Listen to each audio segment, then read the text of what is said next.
Hello मेरे प्यारे बच्चों, मैं आर के सर। मेरे इस ऑफिशियल चैनल आर के विद्यापीठ में आप सभी का हार्दिक स्वागत है। जो भी बच्चे रेलवे के लिए सीरियस हैं और अच्छे से तैयारी करना चाहते हैं वो इस चैनल को जरूर सब्सक्राइब करें, क्योंकि ये चैनल स्पेशली रेलवे के लिए बनाया गया चैनल है। चलिए, टेक्नीशियन का जो भी बच्चे एग्जाम दे रहे हैं उनका सेफ स्कोर क्या रहेगा, उनको कितना अटेम्प्ट करना चाहिए कि इतना तो अटेम्प्ट करना ही पड़ेगा। जो बच्चा अगर अटेम्प्ट ही कम करेगा तो वो तो वैसे रेस से बाहर है। तो आपको एक लिमिट में रह के चीजें अटेम्प्ट करनी पड़ेगी जिससे आपका सिलेक्शन हो सके। आपको चीजें आती हैं या फिर नहीं आती उससे मतलब नहीं है भाई, जितना चाहिए आपको कट ऑफ पार करने के लिए उतना तो अटेम्प्ट करना ही पड़ेगा। अब आप बोलो सर 100 में से मैं 50 अटेम्प्ट करके आ गया, एक जनरल कैंडिडेट हूं, तो फिर आप तो रेस से वैसे ही बाहर हो। आप चाहे 50 में से 50 सही किए हो, आप तो रेस से वैसे ही बाहर हो, ठीक है ना। इस वीडियो में मैं आपको यही बताऊंगा कि आपके जो सेफ अटेम्प्ट हैं वो क्या होनी चाहिए। चलिए, उससे पहले देखो, यहां से जो बच्चे टेक्नीशियन का पेपर दे रहे हैं, देखो आपके मैथ के 25 सवाल आएंगे, रीजनिंग के 25 सवाल आएंगे, जीके के 10 सवाल आएंगे और साइंस के आपके कितने सवाल आएंगे, 40 सवाल आएंगे, ठीक है ना। 90 मिनट और 100 सवाल आपके पेपर में रहेंगे।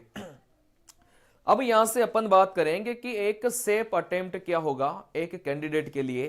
तो देखो, यहां से जैसे जोन वाइज अपनी वैकेंसी डिवाइडेड है, क्योंकि किसी जोन में ज्यादा वैकेंसी है, किसी जोन में कम वैकेंसी है।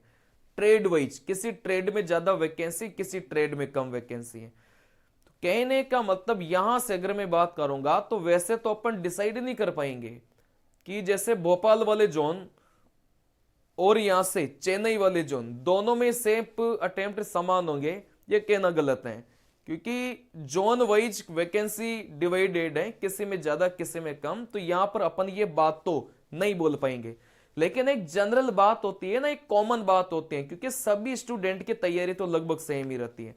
तो एक जो कॉमन बात होती है कि आपको इतना तो अटेम्प्ट करना ही चाहिए, चाहे आपने किसी भी जोन से भरा है, ठीक है ना।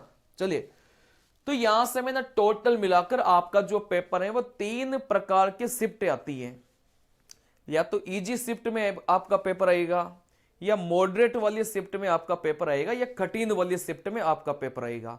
तो मैंने तीनों ही शिफ्ट का अलग अलग थोड़ा सा मैंने एनालिसिस चीजों का किया और उस प्रकार से आपको चीजें परोसी है। किसी बच्चे का टफ शिफ्ट में पेपर आ गया, टफ का मतलब अब वो एक बंदा डिसाइड नहीं करेगा कि पेपर टफ है कि कठिन है। उस पर्टिकुलर शिफ्ट में जितने भी बच्चे पूरे इंडिया में पेपर दे रहे होंगे वो सारे मिलकर डिसाइड करेंगे कि पेपर टफ था कि कठिन था, ठीक है ना। चलिए, तो यहां से किसी भी बच्चे का अगर टफ शिफ्ट में पेपर फंस गया तो जनरल वाले को कम से कम टफ में भी कितना अटेम्प्ट करना पड़ेगा, 60 अटेम्प्ट करना पड़ेगा। इससे कम तो अटेम्प्ट करने की सोचना ही मत, नहीं तो आप तो रेस से वैसे ही बाहर हो, ठीक है ना।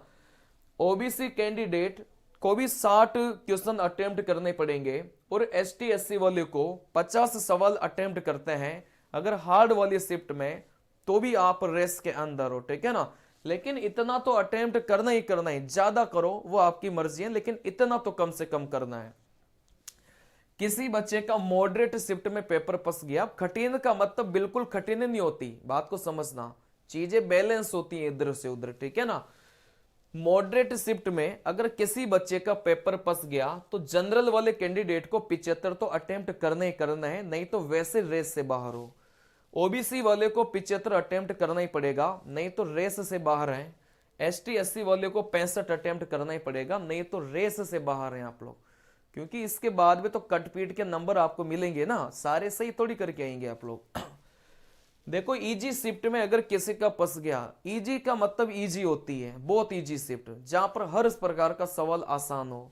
जनरल वाले को 85 टारगेट करके चलना है, अगर उसको पेपर देते समय अपन को लग जाता है कि अपनी कठिन शिफ्ट है कि आसान शिफ्ट है। पेपर देते समय किसी बच्चे को लगे कि आसान आसान सवाल आ रहे हैं तो कुछ मत होना, जनरल वाले को 85 कम से कम अटेम्प्ट करना पड़ेगा उस कंडीशन में। ओबीसी वाले को भी 85, एसटी एससी वाले को आसान शिफ्ट में 75 अटेम्प्ट करना पड़ेगा।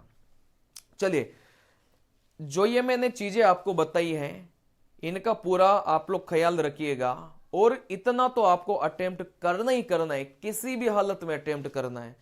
चलिए, पेपर कैसे देंगे उस पर अपन एक वीडियो अलग से बनाएंगे कि पेपर अटेम्प्ट आप कैसे करें, उस पर अपन अलग से वीडियो बनाएंगे क्योंकि वो भी बहुत जरूरी है, ठीक है ना। मिलते हैं अगले वीडियो में, तब तक के लिए बाय, नमस्कार, जय हिंद।